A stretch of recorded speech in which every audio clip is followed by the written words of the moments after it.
Douglas Henry Hancock. If you haven't heard about Wayne Shorter's new opera, you're missing something extremely important. You have to see it when it comes out. It's called Iphigenia, and it's based off of ancient Greek saga. And there's a whole new twist to it that Wayne and Esperanza Spalding have put on it, and it's amazing.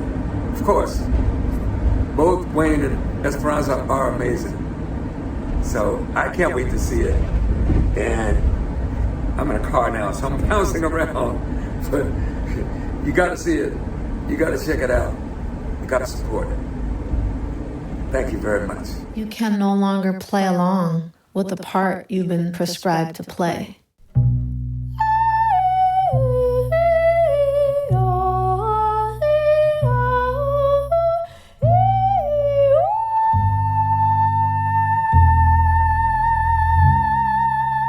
I mean, I've been hearing that melody for 5 years. And I remember Wayne saying early on, oh, that's Iphigenia, that's her voice coming through.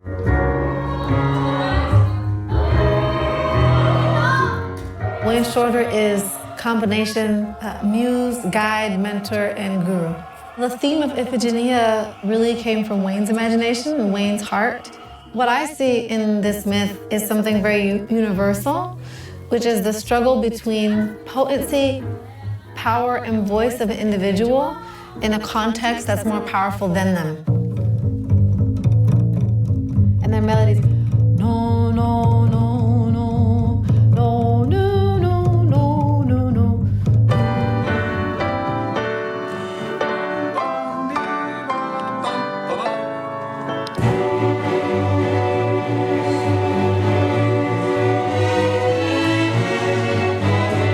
Even though we were doing a lot of our thinking and devising and planning on opposite sides of the country, I was mainly in New York and Boston, and Wayne was in Los Angeles. Our investigating of this character met each other in the writing itself.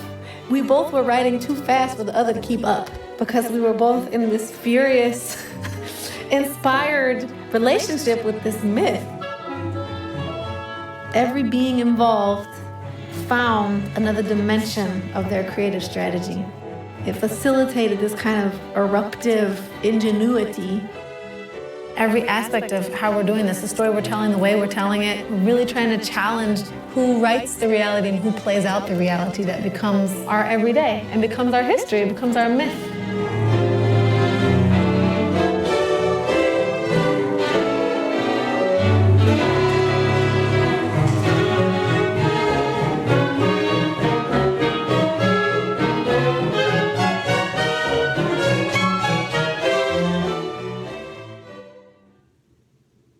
Good evening, good afternoon, and good morning wherever you are.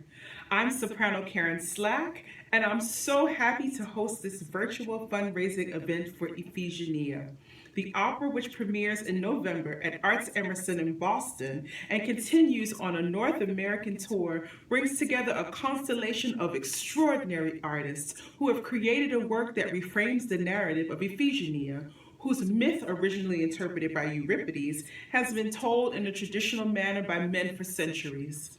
With a score by legendary Grammy Award-winning saxophonist and composer Wayne Shorter, and a libretto by Grammy-winning bassist, composer, and vocalist Esperanza Spalding, Iphigenia disrupts the model of opera as we know it, giving the heroine agency rather than suffering, and giving the words and music a multitude of influences that all too rarely envelop this art form.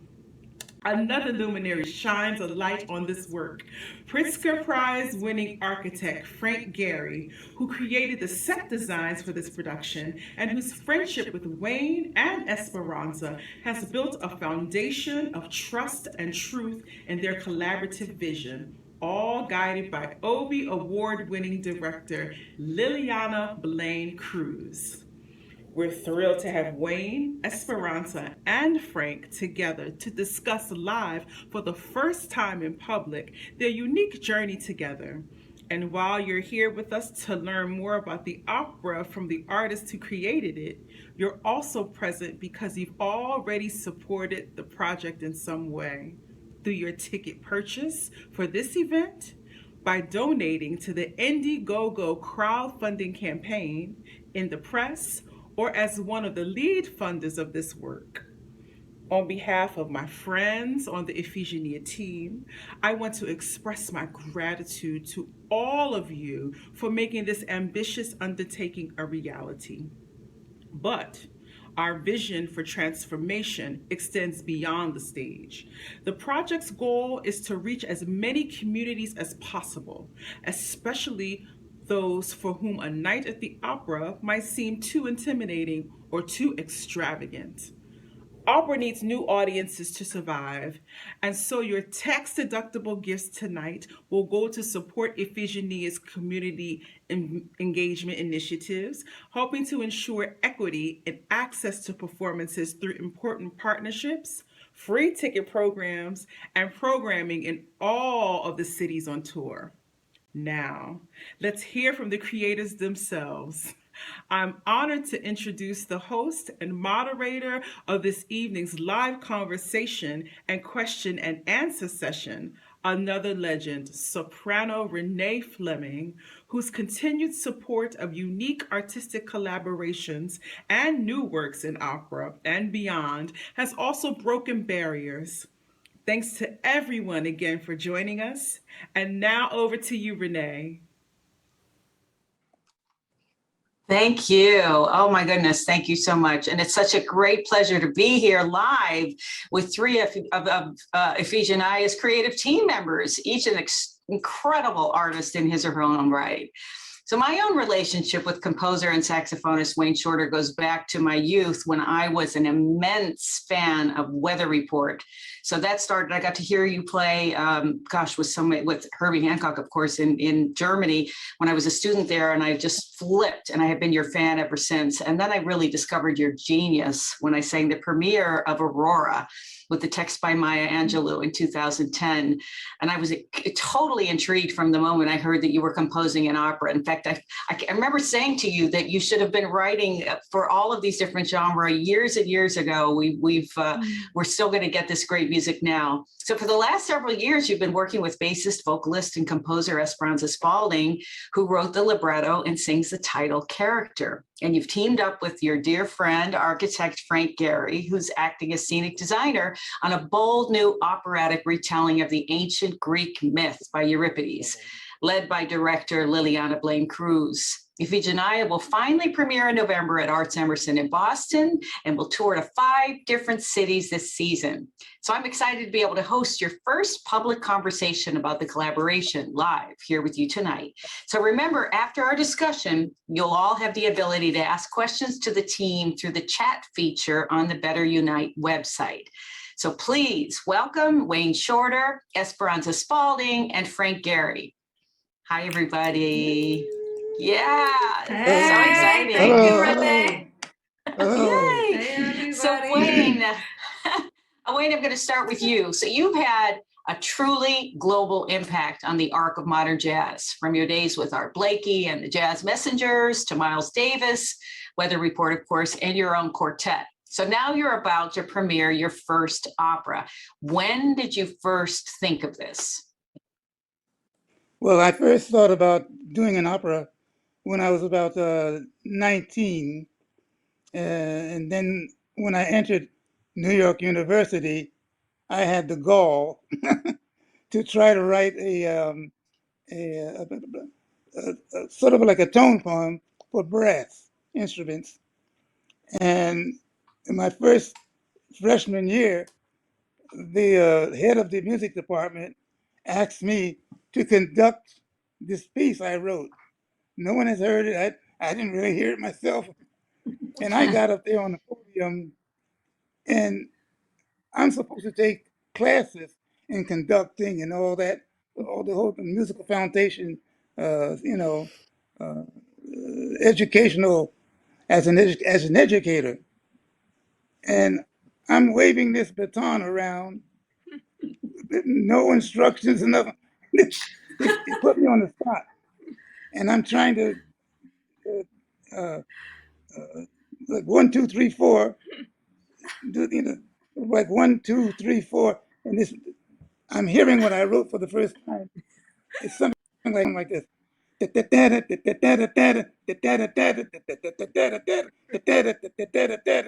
Like that.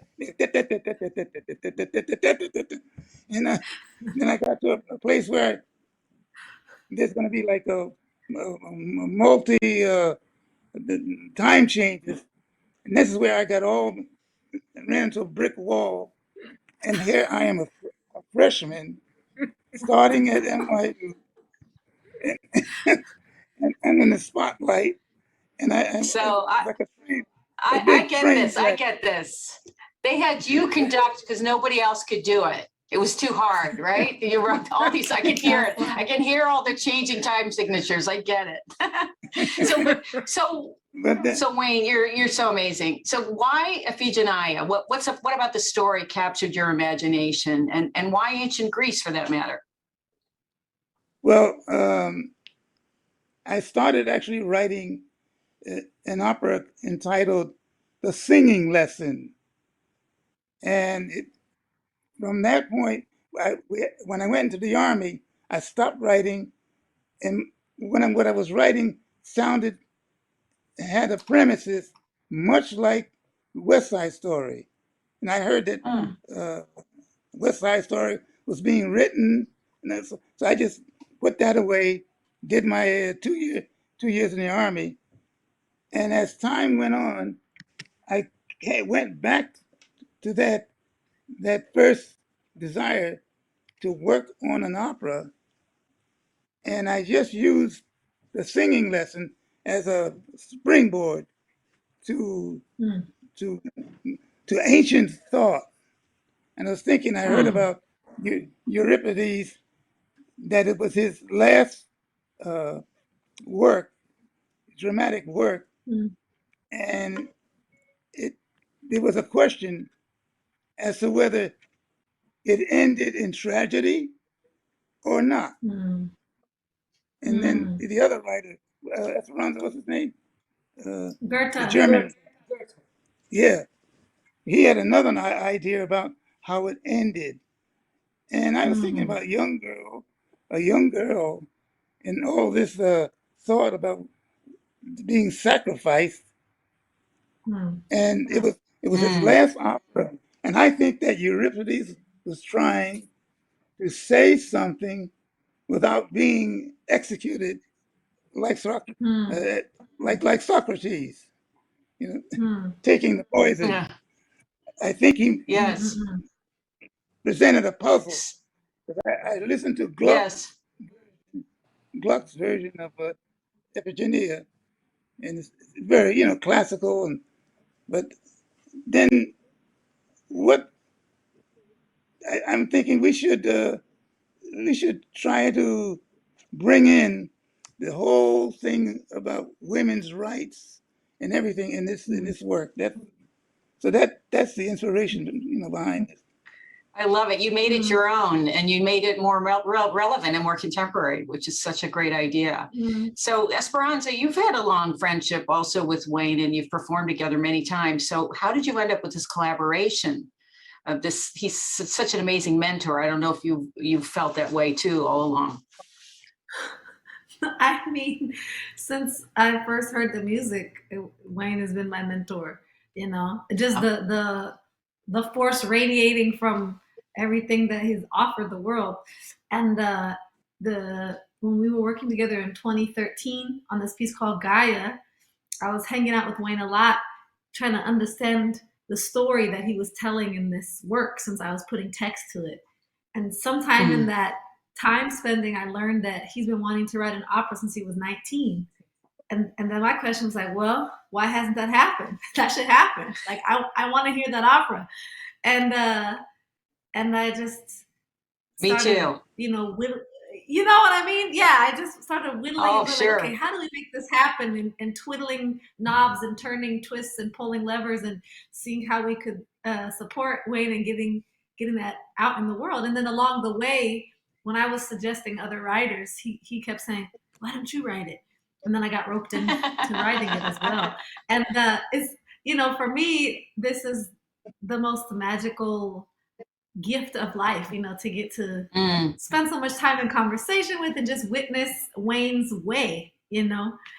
All of yeah. us that know Wayne, it's, Wayne is the embodiment of the work, and the work is the embodiment of him. And I feel like everybody around Wayne just wants to, like, you know, spend as much time as Soak you it can up. just soaking up. Yeah, Yeah. exactly. Exactly. So Exactly. much And creativity. It's radiating all it too. creative. Yeah. So, but this is Truly. your first libretto. So what have you learned about writing a text for an opera? I mean, what kind Damn. of, yeah, I know when I did Streetcar Named Desire, the librettist was pulling his hair out because he had to just keep cutting and cutting and cutting to leave space for the music. Did you find that too? Which is a great libretto. I was one of the librettos I studied, actually. That's a really great libretto. Seriously? Um, Ah, yes, yes. And I learned that La Boheme nearly drove the librettist crazy because, similar to this process, the music existed first. So Wayne had written the music by the time I started setting the libretto to it, which is upside down. Usually it's the other way around. And right. I felt really encouraged when I was reading these letters about all the stomach problems and sleep that he was losing of this, and nearly quitting because he was, losing his mind trying to do this impossible feat. So A, I have a lot of respect for librettists, and B, the one night I woke up from a dream, and the last thing I heard was, music is mass and it builds things. And after I heard that, I started settling into what Wayne had written and letting that guide all the language. And as soon as that happened, we were jamming. So that was one of the lessons, that the music itself was holding the story and the language and everything in it. And it was just a matter of sinking Yeah. into that and letting it lead. But the fact that you're also singing, and I kind of wonder if you're singing the tunes that he wrote, did that suggest words to you, the vowels or the sounds? It's such an interesting I idea to didn't turn the know process upside down. I didn't know I was going to be singing until pretty late in it. I was avoiding it, because I didn't want to think about. Oh, I was writing for myself. But being a singer definitely. I mean, being able to hear the melodies definitely helped with hearing, how the language would be the words. dancing with them. Yeah. Yeah. Exactly. So Exactly. and tell us, there are 6 Iphigenias in the opera. So you're the librettist and the Mhm. performer. How do you explain that there are 6 of you? I find that so I don't interesting. explain it. I can't explain it. I think Could have been because I 3 or think 4 or it could have been. I think there are innumerable Iphigenias. There are mm, mm, innumerable Iphigenias, and you have to see it. But these are the ones that were showing up based on what Wayne wrote, and I feel that they yes. allude to others. Um, that's all I'm gonna I love say. that. I can't wait to see that. So Frank, you're no stranger to the stage and you're an active visual artist, but you're known more for designing wildly imaginative concert halls and museums than opera sets. So how did you become involved in this adventure? Oh my God. Well, I actually have been doing opera sets. I did Don Giovanni with Gustavo at Disney Hall, and I've signed on for a few more with Peter Sellers coming up, Medea, and something Wow. in, and we're doing um, the, uh, the one with the sailboats. What I can't remember. So The Dutchman, Yeah. Flying Dutchman, Flying oh, Dutchman. I'm Flying doing that Dutchman. with. Oh, I'm the gonna do that ships. in San Francisco with. I'm a sailor, so I hang around there. Oh, Um, fabulous. I, architecture. You got a lot of stuff you have to do. You have to make Mm, things work. It has to be on budgets and all that kind of stuff. But there's the freedom. Finally, what do you do? And that comes out of somewhere, right? And It's Well, feels when you, serendipitous, and all creative people do that. I met Wayne through Herbie, and I heard him say something on a film that somebody came to a rehearsal and asked him, "What are we rehearsing tonight?" And Wayne said, "You can't rehearse what you ain't invented." And that got my attention very, very dearly. So I yeah. met him. Esperanza, I went to the Hollywood Bowl once a long time ago with, I think it's a nephew of Miles, the drummer. Do you know that guy? Wilburn, something. Vince. Vince Wilburn. Vince Wilburn, yeah. And he dragged me to this concert, and on the stage was Esperanza. But I didn't know anything about her, but a young lady with a big bass fiddle and a fro bigger than the fiddle, and she knocked my socks off. So I think I went back and stage and hugged you. Can't Oh, remember. so but Anyway, you, I think so I've been because hugging. also, I'm sorry, Go excuse me. ahead. I just am curious because both Esperanza and Wayne are improvisers. I mean, it's at the heart of what they do. Does it make you sort of feel like you have to live in a more spontaneous world as well? Or are you Well, I comfortable kind do. of, I do in my work live in a more spontaneous world. What I do is after I understand all the problems and everything that I have to solve, which everybody does, which even when you're doing jazz, there are some commitments to something that you can't avoid. So, but then comes the expression that comes out of whatever curiosity, ephemera, wherever it comes from. I mean, uh, I people the Simpsons put me on because I crumpled paper, and that went viral, and everybody thinks I crumpled paper. So when I did the thing with the Mozart with Gustavo, I just mm, crumpled a bunch of paper and put it on the stage, and everybody wandered around in the crumpled paper, and it was a big success. So I couldn't do that for this project. right? Yeah, so you have to do Not something So quite. different. Not quite, Frank. I spent a lot of time listening to these guys and sitting around Yeah. listening and listening and listening, trying Mm. to.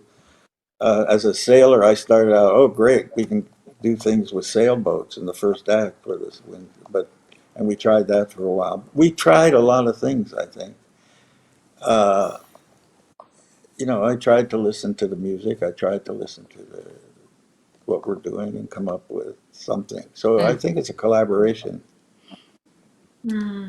So, and I Yeah. did, I can if send you you. know, I love that you've worked with Gustavo Dudamel. I remember the Giovanni production. It looked absolutely compelling and wonderful. And Esa Pekkasallen, of course, who I also love as a composer, so as well as a conductor. Have they sort of said this needs to be different, or kind of made any suggestions about approaching this opera? I don't You think know, so. I like to say something Frank said to me when we first met backstage when we had finished doing Gaia, a piece that I wrote for Esperanza. And backstage was Frank and Danny Glover standing behind me. And I turned around and Frank said something that stays with me. He said, "It'll never be the same."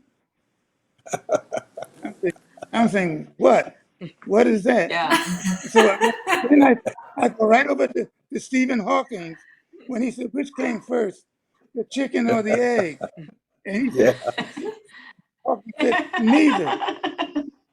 He said, So, he said, it was simultaneous. I said, Woo! simultaneity. Wow. yeah. Yes. This this was So this is the the food. ultimate. And creativity. But I have to say, the fact that you turned the business model upside down, Esperanza, really, I find extraordinary. Instead of going through the traditional development process with an opera company or with funders in a traditional way, a theatrical way, you developed your own company called Real Magic and are producing it yourself. And you've taken a lot of time, a year off, as I understand. I mean, that's incredible. What made you decide to do it your way? Well, like everything you do, pretty much like everything you do. I have to pluralize the you to just clarify. Everybody who you can see right now is part of that plural you of the grace and generosity of everybody who's a part of this project. It only works because there's so much love and grace for Wayne and for myself and for this vision of how opera can move. So it wasn't really a choice.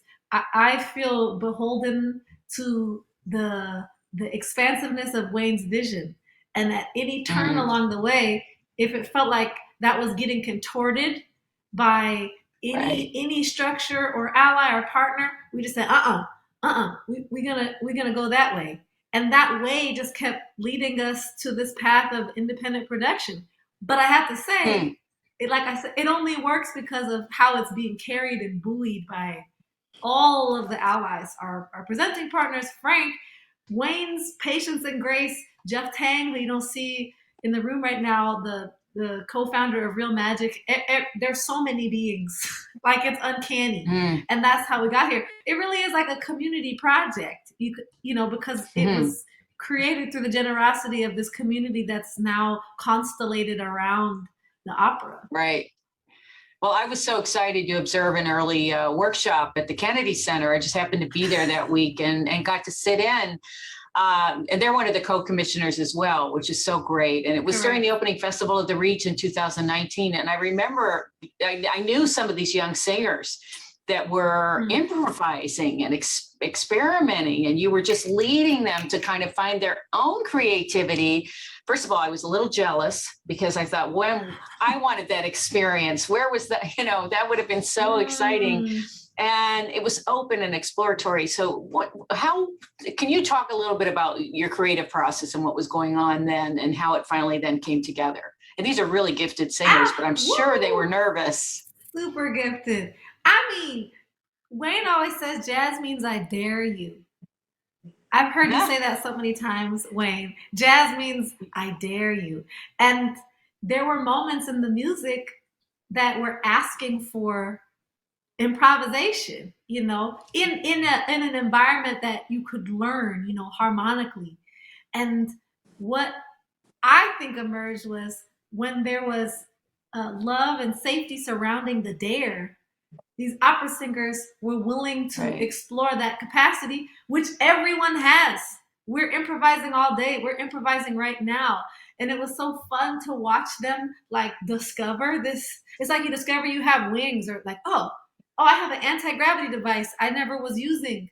Like it's innate. And they were so, I think the vibrancy, the energy of the music, it made them feel like anywhere they went, they were supported. So they could leap out into the dare, and we had them, And it's they sounded, they did it. They sounded amazing, and the stuff they were coming up with was like, oh, okay, yeah, we didn't hear that, we didn't imagine that. It was so beautiful. I just think it's extraordinary. Charles Lim, too, who studies the brain, and he said, in order to improvise, we have to turn off the judgmental voice, that part of our brain that judges us. And I think that's such a beautiful thing. We shut that off, and then we're free. They sounded, I just loved, they're so lucky to have had this experience. So Wayne, the trio that forms a rhythm section of your quartet, Danilo Perez, John Patitucci, and Brian Blade, are going to be performing on stage, and it's a kind of a musical nucleus separate from the orchestra, all under the baton of conductor Clark Rundle. So how does a jazz trio respond to a chamber orchestra? Ooh. Well, when I met Clark, the conductor, Clark Rundle, he was conducting the Liverpool orchestra. I walked in there and I saw him, and the first thing I said, wow, he looks like Clark Kent. Mm. And I saw his mannerisms, not, initial mannerisms, and the way he spoke to the orchestra. At times, he would say phrases like, "Let's be brave, let's be brave," instead of admonishing them with a whip over them. And then I Yeah. started getting these books about opera. One passage I read in one of the books of Monteverdi and all these guys, they said the rule is there aren't any rules. It says that's where these guys who started opera eh, were coming from. They were doing the opera, telling a story at the same time, and having visual, like motion picture and everything. So then I thought, if there aren't any rules, we have to study. I have to study the rules. I Right. mean, Well, pay and plus attention. Clark Kent is then also Superman. So I think you picked the right guy. That's good. Yeah. So, and I, and I love that you've talked about Iphigenia as an intervention into myth making. That's a beautiful phrase. And it's the way you think it's inspiring. So the proceeds from tonight's fundraiser specifically go to benefit community access and engagement initiatives for the opera tour, including designing programs for young audiences, providing subsidized tickets for people who wouldn't otherwise be able to attend. This is such an important democratization of music that we need, because exposure can open the eyes and hearts of people in a way that we don't otherwise get. That's the beauty. That's what art does. And so why is it so important for you to invest money and resources in this way? Mm-mm-mm. Mm-mm-mm-mm. I definitely have some things to say, but I would defer to y'all if you want to say something. Wayne and Frank. Okay. Well, go ahead. Go ahead, Well, Esperanza. Go ahead. you know, maintenance workers, and I use that word to encompass a whole milieu of careers, but the beings who work on the front line of keeping our cities and our buildings and our schools and our homes and our children and our elders maintained, tended. That's an integral part of the artistic freedom that all of us enjoy the luxury of. We don't exert a lot of time or energy tending the maintenance and the beauty of the structures that support us, our city structures, the infrastructures of our states, of our cities, of etc. So it doesn't feel like, oh, we want to make this accessible to people who normally can't get in. It feels more like honoring and acknowledging the individuals who are part of every community that allow us to do our work, that allow us to do our work. Esperanza. Esperanza. There's Yeah, a character. The character in the opera is the cleaning woman. yeah. What's her name? Mm-hmm. Usher. Yeah, there was a character Yeah. that was was the cleaning. It was like the cleaning lady of the theater, because I always think that the person who does the cleaning is the one who sees everything and knows everything. It's Mm. like Community. they know how people actually are, and also are Yeah. often Community. invisibilized. You know what I'm saying? So Oh, Yeah. then that it's person true. evolved to be the usher, but it's like Mm. just honoring, like, wow, we depend on the frontline maintenance workers. I don't just Yeah. mean maintenance. It's like person who drives a sanitation truck, the person who has a daycare center, like the dialysis nurse, all Yeah. of these beings that tend everything that supports us being able to be up in our houses all day writing a libretto or a score or making our architectural design. So it's really like, It's true. this is all of our work. It's all of ours. This is Well, work, and I love that idea. And it's so easy for, the service sector. We're in the service sector. Healthcare workers are in the service sector. We're serving the community. So I love this notion that you're serving the servers. I think that's beautiful. And that's what we should really strive to achieve, is create art that everybody can enjoy. So, and you've all I been hope friends so. for a while, and it sounds like you're a family because you've been rehearsed in Wayne's living room. Wayne, I've been in your living room. I feel like the chosen one too. And Frank's kitchen, and you did a workshop for one of my idols at your friend Joni Mitchell's house. But sometimes friends can not be the best roommates or business partners. So, how has it been to work on a project of this scale for this much time? Were there any tension at all? Inquiring minds want to know. Personal tension that we're not doing enough. Oh, Mm, yeah. Oh, mm. wow. What a Yeah. That is gift. real. We got to That is do real. more. We got to open up more stuff, more minds, more ideas, more Wow. collisions of Here, ideas. Search for here, ideas. here. Mm. Search Keep for the unknown creating. that we haven't a clue where we're going. I love that. So, Frank and Wayne, do you have anything to say to us about maintaining that creativity, but on and on and on, and never thinking, oh, I should stop now? You just keep going. You're amazing. Do not give up ever. Yet never Yeah, give up. And Right. yeah, Mm. that's the fine tuning from ants and insects to human beings to the universe to the, you know, I think, well, this whole universe that cannot exist without us. And yes. if, if we start to tear it down, if we start to destroy it, we need to, I would say I'm a revolutionary gatekeeper. The Hmm. gatekeepers have always been on the other side of the gate. I want to be this side of Mm. the gate. Yeah.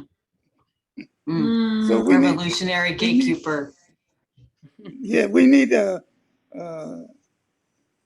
like in King Arthur's day, what do you call it? The Mm. knights, the knights Yes. without armor. Mm. Woo! Say All that. right, Say so that. Say questions. that. Let's have some questions from everyone who's been listening and tuning in. Um, here we go. So, in a strange way, this is from Tony K. If Mr. Geary was a composer, he might write like Mr. Shorter. And if Wayne were an architect, he might design like Frank. Would be interesting to hear each other's comments on the other's genius and aesthetic. Okay. Oh, Thank you, Tony. I'm the oldest, so I go first. I think in the moments and times I've been allowed and honored to spend time with Wayne, there is no plan. It's it hits the deck and reacts and runs with it, takes a chance. It feels so uh, open-ended, so inviting for the mind to have that opportunity, and for me to have it with a bunch of people in other areas of creativity like jazz and what we started out to do, and I think what we're accomplishing somehow by a miracle. Um, Miss,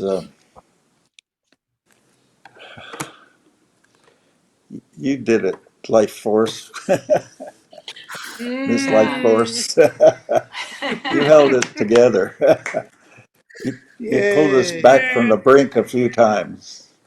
Oh, Uh, okay. I think that was exciting for me to be in, and spending a few days together in my living room, my former living room, with all of you and with Danilo, who I love his work, and it was superb. I'll never forget it. It's exciting. I feel Frank, honored how and lucky. So Wayne, and how about for you, about Frank? What is your thinking? I mean, I'm looking at two masters here, the master with the oral, everything oral, and one with the visual, but these worlds do collide. Well, when I first met Frank, I I zoomed right back to, or right over, not back to, but over and underneath, and on the sides of, like a circle, Jackson Pollock. I was at Mm, the museum one time. I was watching Jackson Pollock's his painting Emergence, and then when I started to get a band together after Weather Report, I began to notice that when audiences came to see us as the quartet, the one question would come, uh, zoom over to me from time to time, and people who came to see us for the first time, they would say, "Who is the band leader? Who is the leader?" mm, I heard that one time when I was playing with Miles Davis in Greenwich Village. We were all on the stand. Peter O'Toole was there. Peter O'Toole and Sidney Poitier. The whole thing was happening there. And we heard from the audience, someone said, "Which one is Miles?" That's the bell. But wait, it's time for me to move out in this. So not mm, not to, and then, like in here, to kind of say, where is the aria? Are there any arias? And so we were waiting. Let's see if we can find one. But it's like the person's name. I have to be more behind the scenes, and Frank is already uh, a champion at being behind the scenes.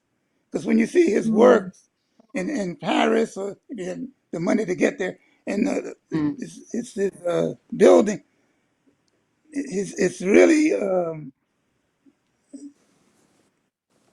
so. I'm inspired by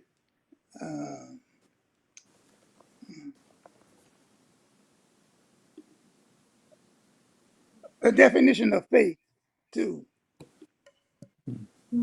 And my Huh. definition, not mine, but a good one, it's faith is to fear nothing. So Mhm. contracts and all that stuff, the business world, corporate stuff like that. He said, I'm not going to go to war with them, but what we're going to say is the average person has to lead. The average human being has to be a leader now, uh, acclimate themselves with leading instead of following. So Yeah. it's nice. Well, listen, the three of you, honestly, I've never shared a screen with three people who have the word genius applied to them on such a consistent basis. I mean, that's a thrill for me, honestly, because I just thought of that. It's the truth. And so I've got two more questions, Wayne. This is for Well, you we from think of Bert. you that way. Oh, well, Yes. No, but I'm not a creative. I'm an interpretive artist. So there is some creative realm There's a there, lot but of it's not creative, like you like guys. there's a lot of How to creative. turn a phrase. So Yeah. Bertrand, Wayne, he wants to know, Wayne, do you still have the music for this first composition? Is it the one called La Vie et la Mort? oh yeah, that was That rings a a piece bell? I wrote when we graduated from NYU. We had to write something, and I wrote this La Vie et la Mort, uh, and it was Life and Death. yes, performed by a pianist named May Foyer, and it was all the kids had to show their wares to the parents, and all the parents in the audience. And here it comes La Vie. It's supposed to be for two organs, Mm, and we couldn't get two organ players.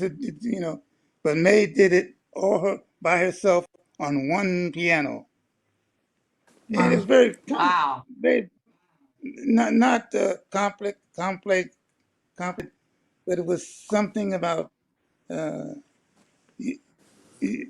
not escaping life or death. So there's one last question here for Wayne from Larry B. As you face some threatening ailments and then watch the world struggle with a threatening ailment, did these experiences affect the shape and tone of this opera? And if yes, how so? These are deep questions. Very good. What's that question again? So as you faced an ailment, a health crisis, and then watched the world struggle with another health crisis, did this affect the shape and tone of your opera? Oh, I heard you the first time then. I mean, I heard what you say. This is I Larry think, B. I think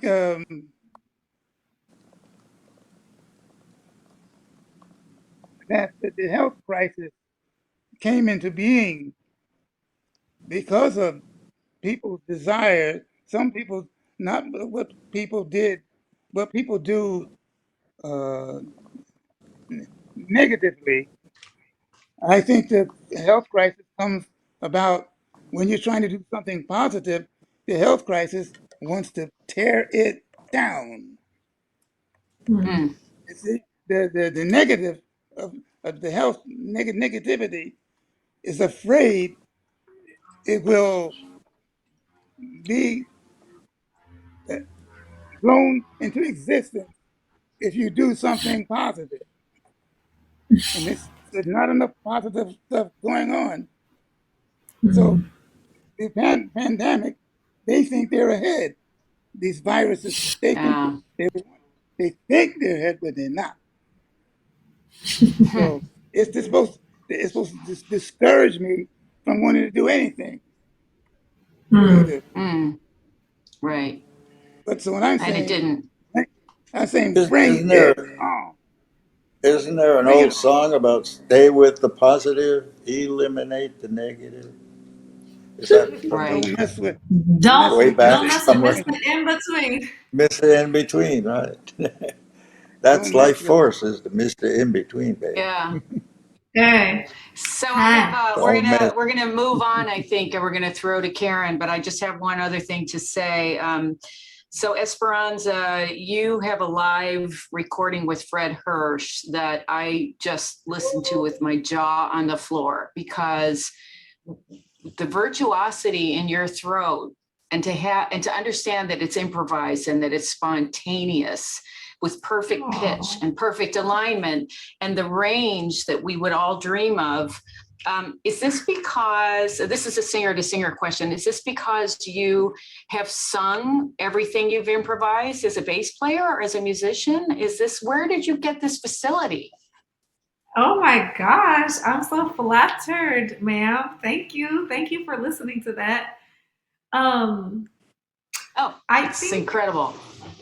oh, thank you. I mean, first, uh, there's something about the water you're swimming in that affects how you move.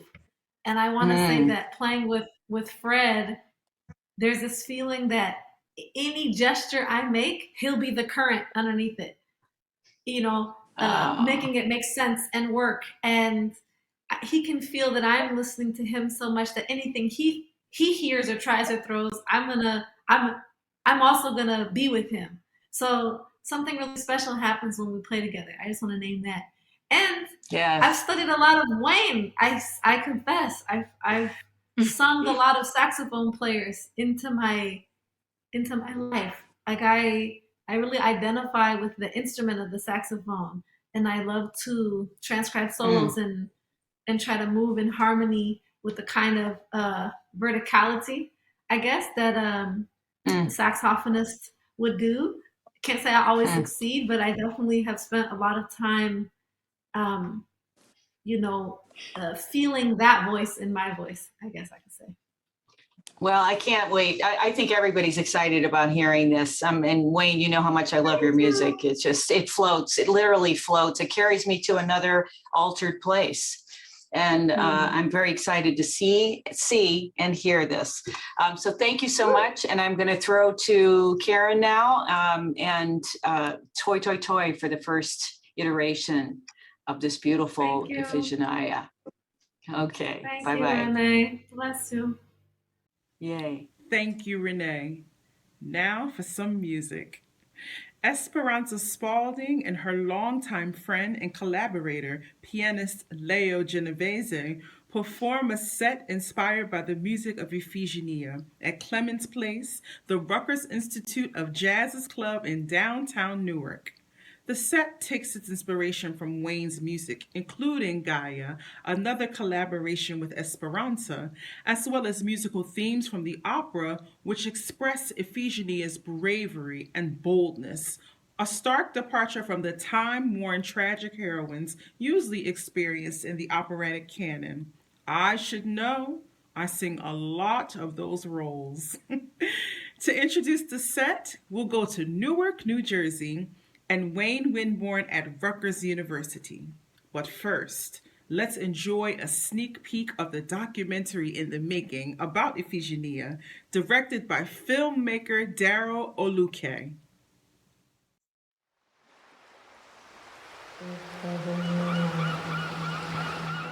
Iphigenia, Iphigenia, Iphigenia, Iphigenia, Iphigenia, Iphigenia, Iphigenia.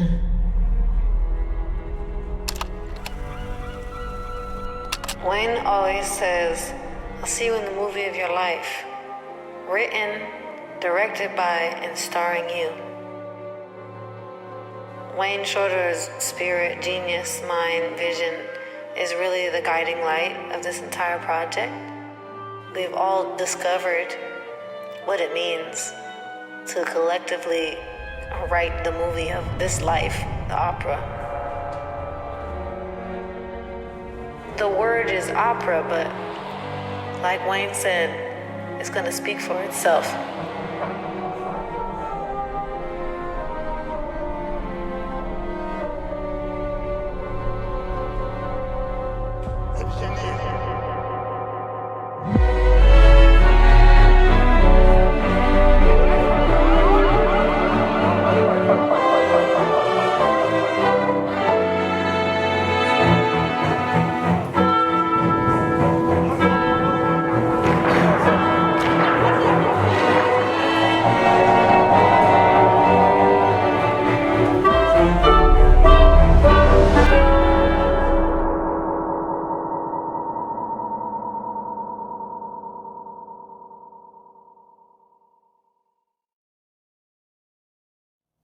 I'm Wayne Winborn, Executive Director of the Institute of Jazz Studies at Rutgers University, Newark, the largest archive and research facility dedicated to jazz in the world.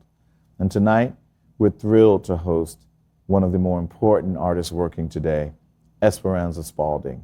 She's going to be performing in our jazz club, Clements Place, which you can find on Facebook and also on YouTube. She's going to be doing an intimate set in support of one of the giants of music in the 21st century. Newark native and a personal hero of mine, composer, arranger, tenor saxophonist, a great improviser, and an extraordinary human being, Wayne Shorter. Please enjoy, and we hope to see you in Clements Place soon.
When you dream, remember wishes do come true, for dreams are only made by you.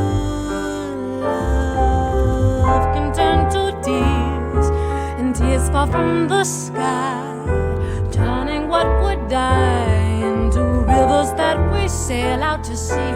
See how dreams can be.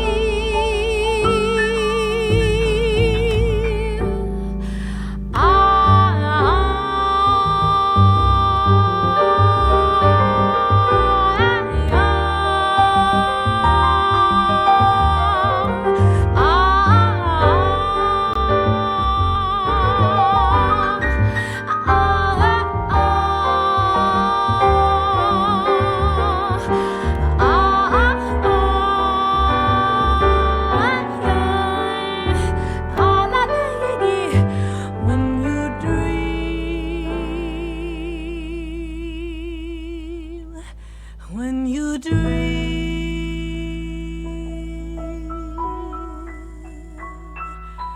when you dream,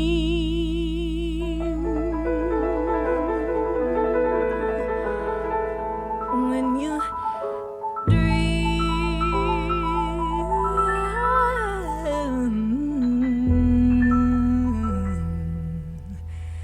when you dream.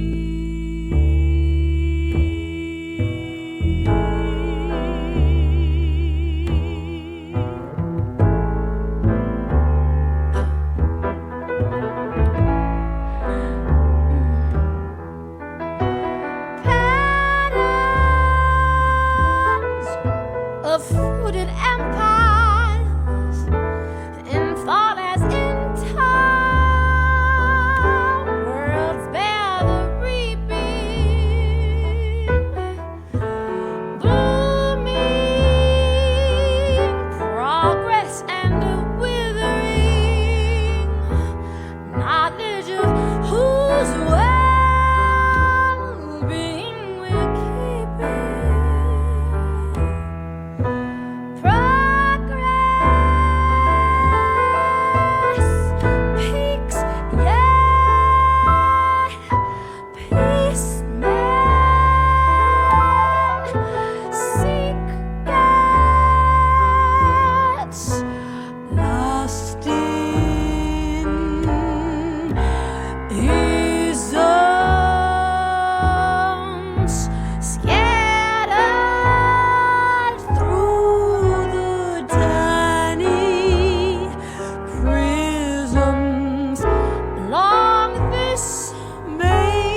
I feel so inspired knowing that works like this are being produced and premiered with such passion and willingness to truly create a new approach to opera.